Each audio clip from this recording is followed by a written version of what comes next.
Hello, my name is Michael Emanuele. I'm the owner of Backstage Flash Concert Photography. This is the first collaboration between Backstage Flash, the Music District, and Rayburn Media. This new feature is called Bios for Bands, and today we're at the Music District in Fort Collins, Colorado, talking with musician Brian Kittrell.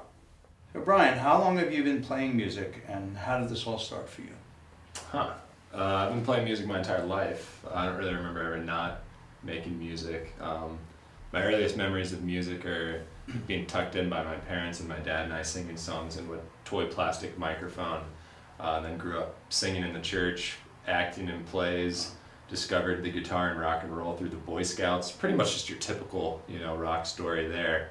Got into Led Zeppelin and found the blues after that, and then it's just kind of been a love affair with music and guitar ever since.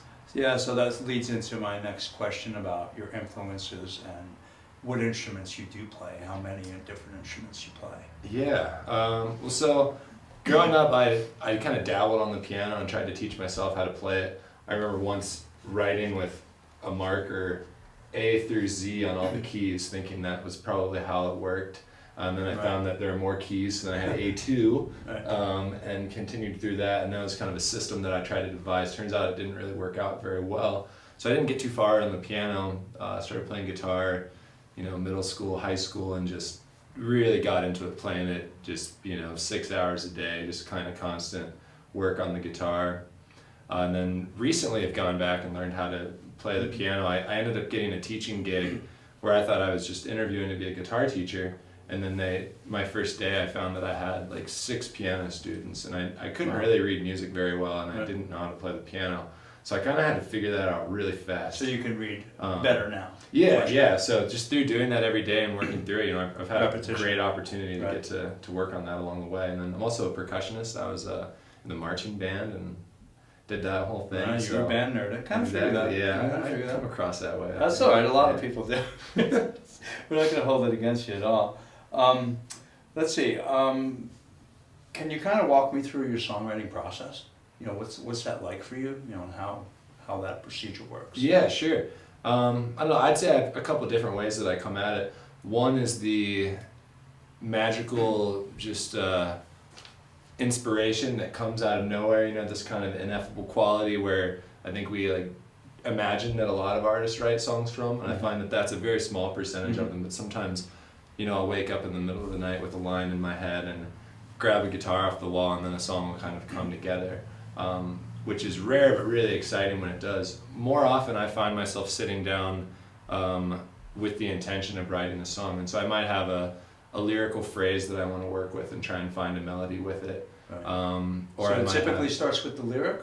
Sometimes, or it might just be a melody, a doo-dee-da-doo, and I'll start to put kind of gibberish with that. I write at the piano a lot now. I've just spent so much time with the guitar that it kind of knows what I'm going to do before I do it. And so I've got all these habits and patterns, that I fall into. So it's nice being on an instrument that I'm less comfortable with to write and kind of get at things from a different angle. So I'll usually kind of sing, gibberish phrases and things like that to find kind of the rhythm inside of a melody and things like that. And then I'll go back and do kind of the hard work of, all right, what can fit in this line, and what's my idea here. I'll also improvise lyrics a lot, which is kind of a form of therapy sometimes, where you say, wow, where'd that come from? It can be fun too at the same time, and funny when you're improvising lyrics and out of nowhere, I suppose.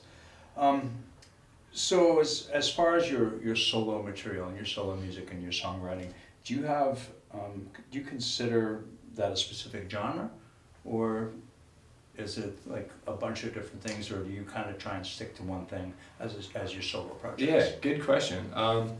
The solo stuff that I'm doing now is really an outlet for me to not feel as constrained to a genre. With Maxwell Mod, where I've done most of my work, we kind of have a very specific sound. We're a rock and roll band, and we try and kind of keep it in that without, straying outside of that format too much, which I love, and I've always loved that music. But it's nice to be able to write and just explore a song and massage it and see what comes out. Like recently I've come up with a bossa nova tune, I've got these piano ballads, and I've got acoustic blues songs that all kind of are fitting together under the same umbrella. So it's nice to be able to write without boundaries in that way. Right, yeah, well, that's interesting. And As far as the evolution of your solo career, your songwriting, how has that evolved over the years? Well, it actually started. I first started writing songs seriously when I was a senior in high school, and I had just heard John Mayer's record Continuum. I think it was right around that it's time. an amazing record. And so I was kind of writing in this, 21st century blues / adult contemporary sort of style, and that's kind of what I was going for then. And since that time I've gotten into a lot of different kinds of music and allowed my writing to change and move in different directions. As far as what my solo career looks like, a lot of it over the last 10 years has been playing, cover shows in bars where that's, the human jukebox sort of thing, which has been great because I've been able to learn, over 500 songs through doing that and kind of pull from all these different influences. And now I'm kind of trying to find my way into writing my own music and getting that out for people to hear it and to be able to, have a career doing that instead of just kind of mimicry. So, right. Yeah. And how do people gain access to your music? Probably pretty difficultly right now. I have music on iTunes, Right. Apple Music and Spotify and all of that. Right. I don't have any physical pressing of my music right now. Trying to kind of navigate through this commercial landscape right now is kind of difficult to know, how does one release music in 2018? Well, with all the different variations of social media now and Spotify and everything that you can listen to online, people don't typically go out and buy music anymore. They buy it online. When I was a kid, you went and you bought a record. That really doesn't exist that much anymore. That's a shame. Agreed. It's kind of a shame. Well, your solo career, you have an album out called Bloodshot Heart. Yeah. That's pretty heavy. I've listened to it. It's Yeah. pretty incredible personal writing. Can you tell me a little bit about that, where that came from, what that felt like? Yeah. If you want. Sure, it's pretty yeah, personal. let's do it. I spent kind of the last 10 years kind of just barreling through my life, not really stopping to, kind of look at the bigger picture, see where things were going, kind of under this idea of, let's see how this whole thing turns out. And every year starts to roll by a little bit faster and a little bit faster, and I found myself in a very serious relationship, kind of looking at, okay, here's, the end of the line of this chapter of my life, of this wandering and this rambling and this heartache, and this just kind of gratuitous self-inflicted misery that I always seemed to think had some kind of intrinsic artistic value. And then, as things do, that relationship ended, and I found myself kind of saying, well, what do I do now? And I reacted to that pretty recklessly at first, and then decided to pull it in, gave up drinking, gave up gallivanting, spent a lot of time just in self-reflection for an entire year. And through that year, I had to really kind of sit down with a lot of my demons, and kind of stare those down without any help, from any chemical cushioning and things like that. And so these songs were kind of me almost looking ahead to that. Some of these were written, right before that happened. So it was me allowing myself to kind of sit and feel some of these, not really glamorous emotions, to be sitting there wounded and to kind of really examine that. And then to also kind of open that up and expose that, which I think we have a tendency to just pull all of that in really tight and cover that up. We want to kind of guard ourselves. So it was to try and make a record that was vulnerable and sad and not ashamed of that at the same time. Yeah, you certainly did make a very vulnerable record.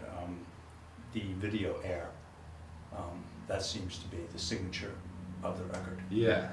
Am I right? Yeah.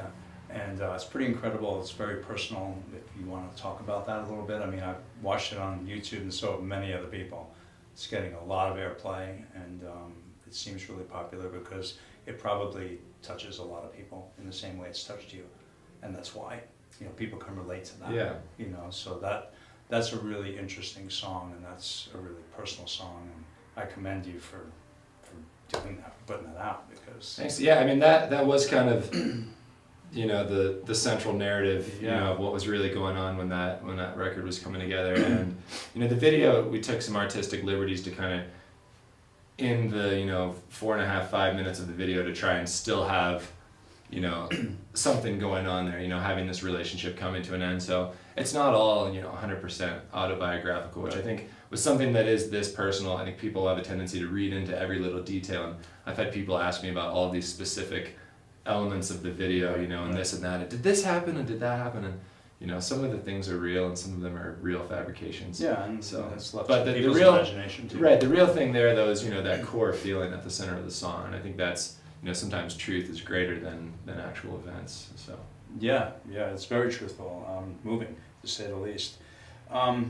Okay, so we've touched base on your solo career, and would you mind talking about your band a little bit? Sure, Maxwell yeah. Mud. And can you, the band's name is Maxwell Mud, and I've always been curious of the origin of the name. Yeah. A lot of people probably are. Yeah, well, so when I moved out to Colorado 6 years ago, I was, I just finished college with a lit degree, so I didn't really have a whole lot going on. Mm-hmm. That was my backup plan if music didn't work out, which Right. wasn't the best plan. So when I came out here, I was trail running every day, really just enjoying all that Colorado had to offer. And so Kevin Johnson, our drummer, moved out just a little bit after me, and we were doing that same thing. Our current bass player, Ted O'Brien, who's living here as well, and we all would kind of run these trails and get into that. And there's one particular area, Maxwell Natural Area, which is a hill that we would run, almost every day. It was kind of, you wake up in the morning feeling bleary-eyed and weighed down. It's like, I know what'll cheer you up, a 5-mile run up to the top of Maxwell. I run on that hill all the time. Exactly. And so one day I think we had poached it, when there was hey, it's a little wet out, you shouldn't do this. And we were a little selfish and irresponsible, and we said, well, let's do it anyway. And, we're slogging through this trail, just grinding through the mud, and we finally are sitting there, at the top, just covered, and we said, man, we're just covered in that Maxwell mud, huh? And then it was kind of like, And stuck. Yeah. Literally. Yeah. You're stuck. Wow. Well, now I know. It all makes sense to me now. And you all, you're from Cincinnati. Yeah. And your drummer is also from Ohio. Yeah. Mm-hmm. And then you met Ted here. Yes, exactly, yeah. And So Kevin and I grew up together in Cincinnati. He actually taught me how to play guitar when we were kids. Oh, really? We've played music together in a lot of different bands. He was a bass player and I was a guitarist in a hip-hop band, and kind of been all over the place. Wow, that's crazy. Hip-hop band, I didn't expect that. Maybe we can get some hip-hop in a Maxwell Mud set some night. I'd say it's very likely. Well, Maxwell Mud is a very different style than your solo. Yeah. So as far as a genre, I think it might be a little easier to put a label on the band Absolutely. than it is yourself, because you're always evolving as a solo artist, and Right. as a band as well, but you guys stick to a format, basically. Rock and blues. Yeah, rock and roll. Yeah, exactly, yeah. Yeah, no, it's good stuff. Let's see, next question I'd like to ask you, do you have a record label? No. Are you actively pursuing one? No. Okay, so in time, all good things and all good signs. Yeah, if that magical moment came up, it'd be great. But I kind of feel like the illusion of some record label coming along and scooping up a band and taking care of everything you need and nurturing you and giving you money so you can afford all the houses, cars, and drugs you need, is just, I don't really think that happens that much in our current climate. I think it's much more realistic to try and own your brand and nurture your brand and take care of yourself that way. So what can you tell me about a typical Maxwell Mud show? What is that like for the guests in the audience? It's a classy affair. We'll show up wearing our Sunday's best, and it's a high energy rock and roll show. We, from the beginning, you see these bands. Well, I guess I'll say, people ask about the suits, and it kind of ties into the same thing. You see bands where they go up on stage and they're wearing their flip flops and cargo shorts and this and that, and they'll play the music, and it can be great music, and they're playing, and then they're done, and they're back in the audience, and that was that. And I've always been really attracted to the spectacle of rock and roll. I love the music as an art form, but there's also this energy that happens at a real rock and roll show that I think is missing from a lot of lower level production kind of local shows and regional shows. So our goal is always to bring that spectacle. Yeah, you bring that else. pageantry. You bring both. Yeah. Where a lot of bands, as you said, just bring one. They bring the playing. Right. That's it. There's nothing else to focus on. You guys do look nice on stage. And, I think a lot of people dig that. I do. Thanks. Do you, with Maxwell Mud, do you follow a specific set list? Do you improvise, take requests, etc.? Yes, to all of those. All of those. So, for instance, our last show playing Washington's for Foco MX. We knew that was going to be a bigger show. We're on an actual timetable there as far as our set goes. We don't have any wiggle room. So for that, we planned out our set list.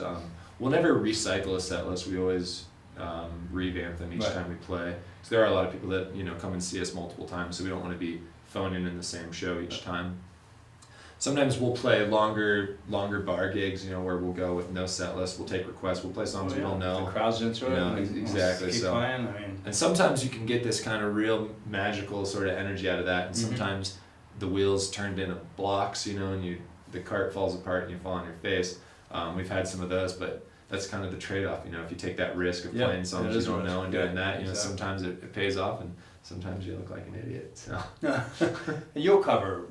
I've seen you personally cover Zeppelin 4. Yeah. Different things. So you'll go in for special gigs and Right. and just cover a whole album, which is rare, and a lot of people don't do that anymore. And that's always fun. Yeah, as a music listener, I've always been into listening to albums. And I guess it started when I was listening to Led Zeppelin. I realized, wow, an album is not just a couple songs where you like a few of them and you can skip the rest. An album is a cohesive artistic output. And you like to think that it's built in a certain way, that the songs are in order for a reason. Right, exactly. And any band that's conscious about producing albums, it absolutely is going to be put together that way. It's not like you're going to put Lord of the Rings on and skip to the Mines of Moria and watch that scene and then skip ahead to whatever else. Like you're going to sit down and watch that whole movie because it's one cohesive project. So. Yeah.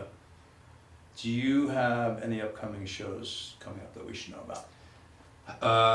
Yeah, I have a lot of them. Solo and with Maxwell Mudd? Yeah, so I wasn't prepared to talk about that. Well, you don't have to.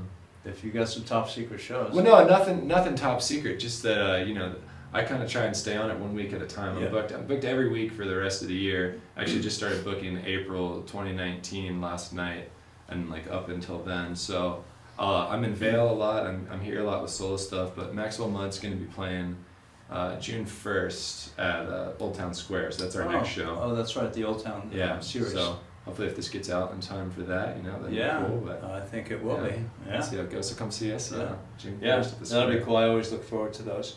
And as far as recordings, are there any new Maxwell Mudd recordings that you plan on being back in the studio again in the near future? Yeah, so I just built a studio in my house, which was a really exciting project. And we've been kind of testing the gear down there, tuning the room up, getting ready for that. So we've been doing some demos down there that are coming together really nicely. And initially my plan was, we'd do the pre-production work there and then we'd go into another studio. We'd toss around the idea of the blasting room. Right. But some of the stuff that we're getting right now out of this room is sounding really good. Great. So I think we're going to do an EP down there, probably a 5-song EP. The band just took a trip to New Orleans, and so we kind of had a lot of inspiration there. So we're talking about pulling from that and putting together an EP out of that whole experience. And so hope to get started on that soon. Very cool. Biggest challenge you face as a three-piece band together, if not at all? I feel like there's,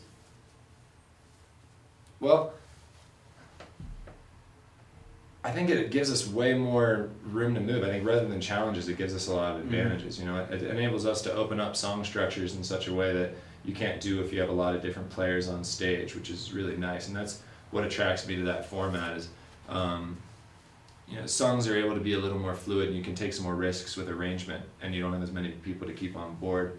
But then on the other hand, the challenge is, as a lead singer, frontman, guitarist, I'm kind of always wearing one hat, having to do something. So there aren't a lot of opportunities for me to kind of lay back, and kind of fill in a supporting role, which I really love getting to do. Which is why the Cloud Shape band that I played with recently, it was really fun to get to play piano. Horns and a lot of things going on. Exactly, have other soloists playing, and for me to be able to just kind of support that and enjoy the music that these guys are making. Because in the Stevie Ray Vaughan role that you typically in, basically what it is. Exactly, you're singing and playing guitar, right. Otherwise it's just the rhythm section. Right. Do you do all the songwriting for Maxwell Mudd? I know your solo stuff, obviously, but for the band, is that all you, or do the other guys? Yeah, so far it has been. It's all been songs that I've put together and then brought in. On this next record, we're talking about trying to figure out how to get a more collaborative approach there. Something that we haven't really done as a group yet, so we're gonna experiment with that. And I'm excited to see what else we can get now that I have this outlet where I'm playing all the music and recording all the parts with my solo project, it's, well, how can we, differentiate this from Maxwell Mudd? Let's get, everybody on board, putting in, their unique ideas and their unique experiences. So that's our goal for this next record. So. And you collaborate with a lot of other musicians here in Fort Collins. I know you're a big part of the Martin Project. Yeah. It has the CD release coming up just next week, right? Yeah, Thursday. Yeah. Thursday night at the Artery. Can you tell me a little bit about that? About what that was like working with, Michael Kirkpatrick and everybody else, Elise Wonder, everyone that's on that. Are you all collaborating on that? I don't know that much about it. No, so we had kind of a mixer where we all came together in the beginning and we got to play the guitar, we got to meet Mark, which was really cool. And other than that, it's been each artist going into the studio individually, recording their parts, recording their songs, and then it's all put together on a compilation album. So at the show, I imagine there will be some cross-pollination going on, and some people playing with one another. I hope so, at least. Is it kind of like a We Are the World kind of collaboration? Do you remember that album? I don't know about We Are the World. Well, it was a record that a lot of musicians came together years and years ago for different charities and stuff like that, and they all came together and did a signature song. Do you guys have a signature song together for the Martin Project, or is it all individual? We do not. Yeah, they're all individual tunes on there. Okay, Yeah. cool.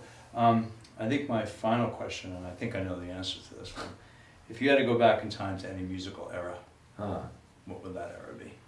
Probably like the early Baroque period. Really been getting into harpsichord playing recently. I know that's what you thought I was gonna say. So, I thought you were probably gonna say like '77 Zeppelin. no, I'd go like 63 to like hang out at art schools in London, so I could be ahead of Jimmy Page and all those guys. Right. And then I could inherit the rock and roll mantle. Exactly. That would be the way. Yeah. And yeah, that would be fun. And if you can attend any festival from the past, what festival would it be? Music festival, obviously.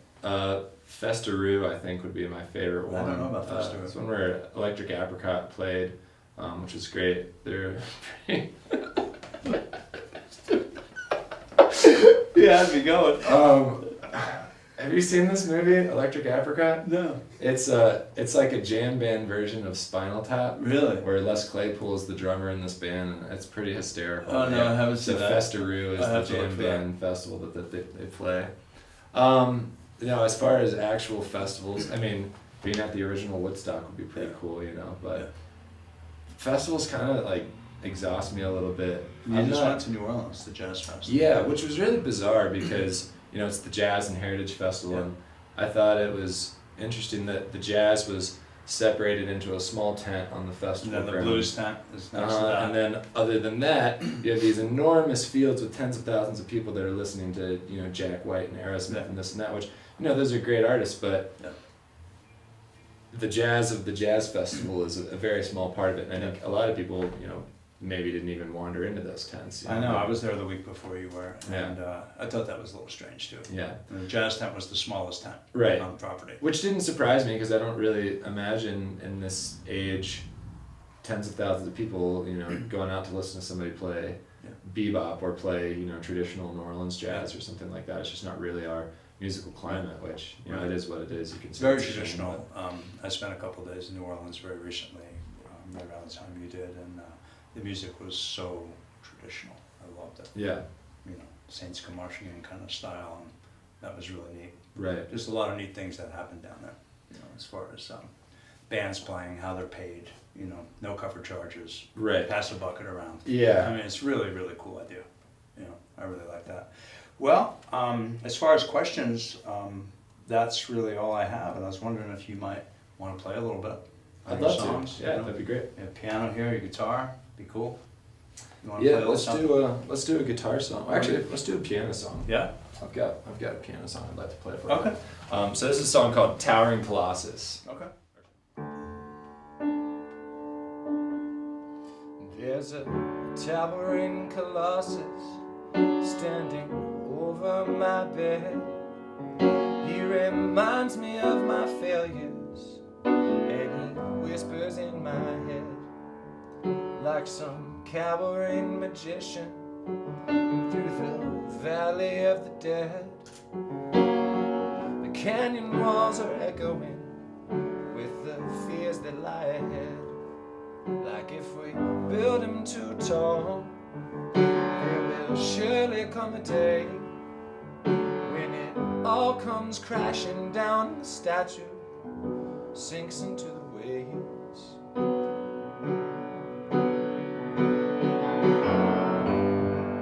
Oh, Colossus, that's a lot to live up to.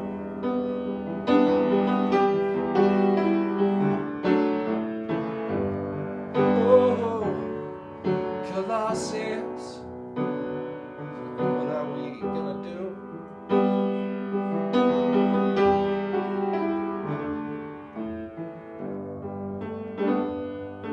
Erecting monuments to progress ever since the world's begun. Build a taller new Colossus, bronze and shining in the sun. After all, what does it matter? We're not hurting anyone. Precious metal statues applauding all the good we've done. But we built them too tall. There's nothing else to say.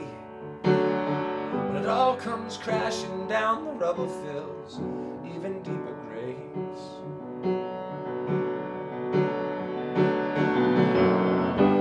Oh, Colossus, what are we gonna do?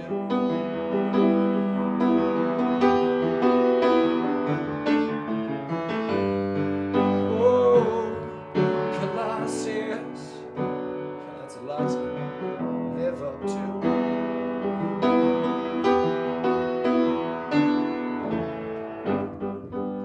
Little drum, clean this up in the morning. Don't sweep this under the rug. And all that you do is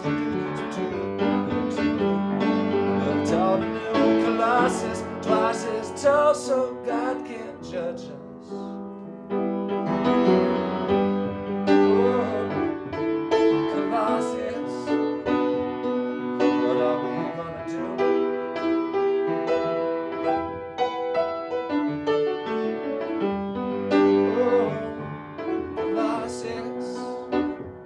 That's a lot to live up to.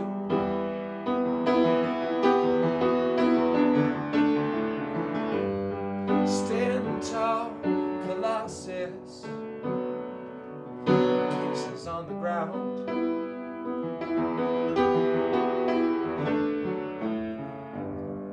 Rest well, Colossus, they're gonna melt you down.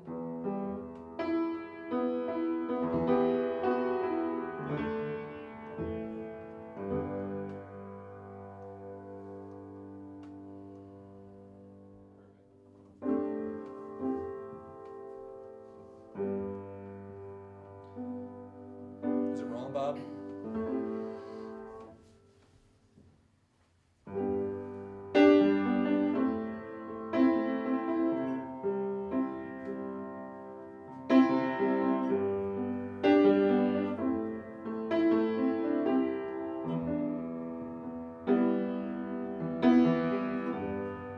If you were here, I wouldn't try to argue. If you were here, I'd lay my body on the ground. The night you left, I didn't try to stop you. I thought you'd always be around. I thought you'd always be around. Took your picture off the wall this morning, one that made it on our Christmas card. When we first met, I said it'd be forever. I never knew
tracks off just this morning. I might have saved a couple drops. I might have saved a couple drops. I might have saved a couple drops.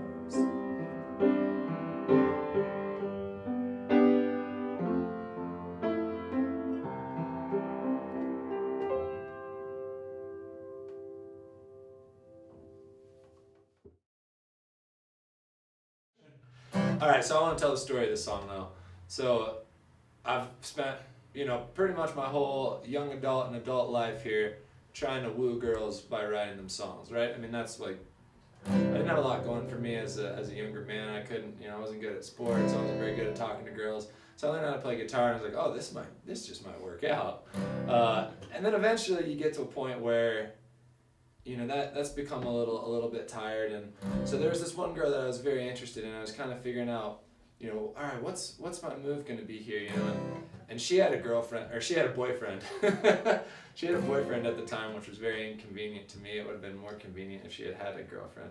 But so I decided I was going to write a song for the boyfriend, because I kind of thought they were on their way out already, So this was kind of the hey, sorry about your luck, bro.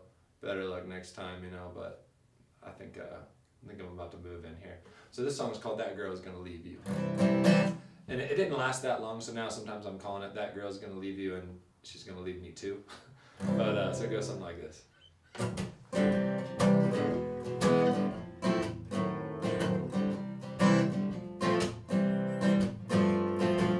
Goddamn man, your girl just gone. You kept her waiting and you left her too long. Well, I'll tell you one thing that I know is true. Well, that girl, she gonna leave you. You can send her flowers and a fresh bouquet and hang around by your telephone all day. I tell you one thing that I know is true. Well, that girl, she gonna leave you. And tell me, God, there's one thing that I don't understand. It's how you let that sweet little angel slip through your hands. I ain't gonna stand here and tell you that she's mine. I may be wrong, I may be right, but I'm gonna take her out tonight. It went just like this. I picked her flowers from my neighbor's yard.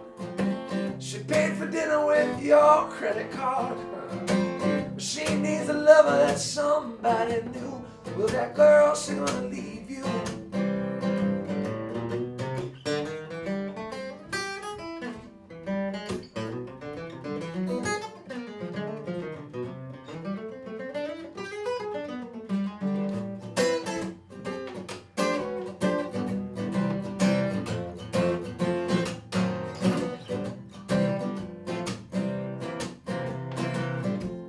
I'm sorry, God, for all the goodnight kisses outside your door. I'm sorry, God, for all the rose petals on your floor. I hate to be the one that's gotta tell you she don't love you no more. I may be wrong, I may be right, but I'm gonna take her home tonight. Goddamn man, your girl just gone. You kept her waiting and you left her too long.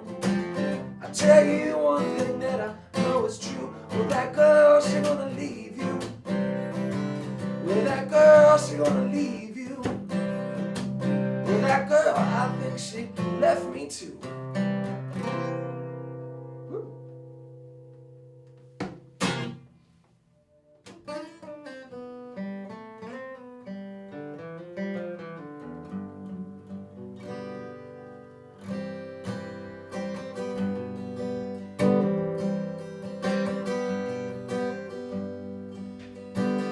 Actually, I'm gonna play a song for you. I don't know if you've ever heard this one before. But in the summer of no consequence, I sold my cap and gown. That circus packed up when all the college kids left town, and there was lightning in the foothills and fire in the trees, smoke on the horizon and ashes on the breeze. But I wouldn't say that I saw it coming when that mountain burned down.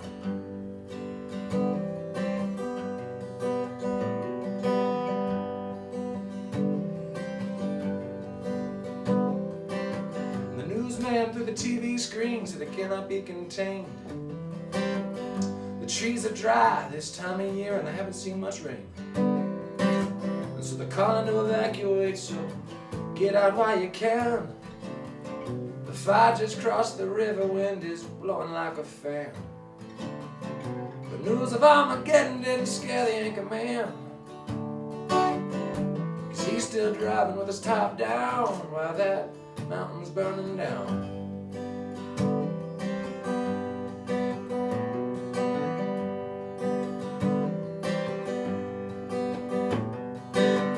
They sent the refugees down to the elementary school. There were cots in the gymnasium and all the parking lots were full, with Subarus and pickup trucks with Colorado plates, bags packed full of extra clothes and pairs of roller skates. Radio's playing local news and government mandates saying, well, y'all just best keep your heads down while that mountain's burning down.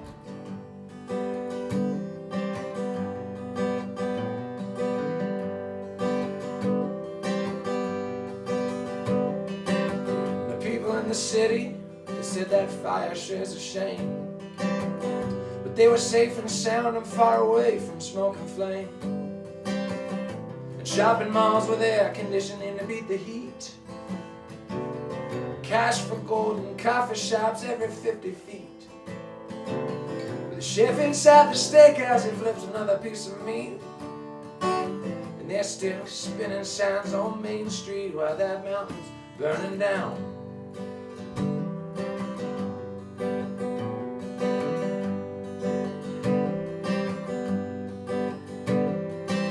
The sun was blood red, seeping through the clouds, and the neighbors came to see the show and join in with the crowds. Well, the ashes rained down to commune on my tongue. I couldn't help but smiling when I saw the neighbor's son roll down in the corner and stick out his thumb, and he asked me, hey man, how far you going? You know that mountain's burning down.